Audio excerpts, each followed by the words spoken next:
राधे राधे महाराज जी।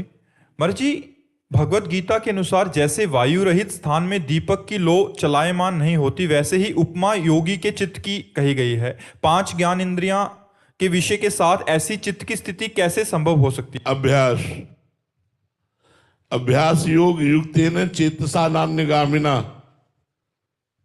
भगवान ने ही गीता जी में कहा है, अभ्यास योग के द्वारा ऐसी स्थिति कर लो कि चित्त तुम्हारा कहीं जाए ही ना।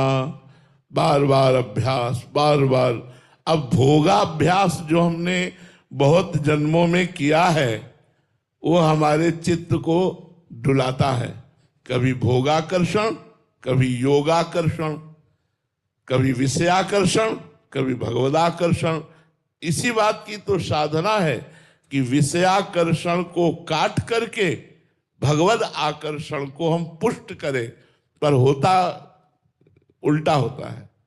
भगवान का भजन तो 2 घंटे बाद भी कर लेंगे, ये विषय भोग लेते हैं।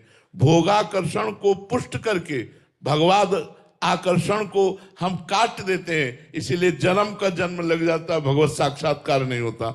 यदि हम भोगाकर्षण को नष्ट करते रहें विवेक के द्वारा, नहीं बहुत भोगा है, सब लोग भोग रहे हैं, क्या भोगों में अगर सुख होता तो सब तृप्त हो जाते। शास्त्र भी ऐसा कहता है और खुद का भी ऐसा अनुभव है कि कितना भी भोग लो, नवम नवम भोगने की इच्छा बनी रहती है, वो कभी शांत नहीं होती है। इसलिए त्यागात शांतिरंतरम, भोगों की इच्छाओं का त्याग करने से ही शांति होती है। ऐसे विवेक के द्वारा समझाकर भोगाकर्षण को काट कर भगवदाकर्षण को पुष्ट किया जाए, और ये बार बार निरंतर दीर्घ काल निरंतर सत्कार सेवितो दृढ़ भूमि, यदि लंबे समय तक ऐसा अभ्यास किया जाए निरंतर, तो हमारी ये स्थिति आ जाएगी कि जैसे वायु रहित स्थान पर स्पंदन रहित दीपक की लौ, ऐसे भगवदाकार वृत्ति, चाहे वो बाजार में बैठा हो, चाहे वो एकांत में बैठा हो, उसकी चित्त वृत्ति भगवदाकार रहती है।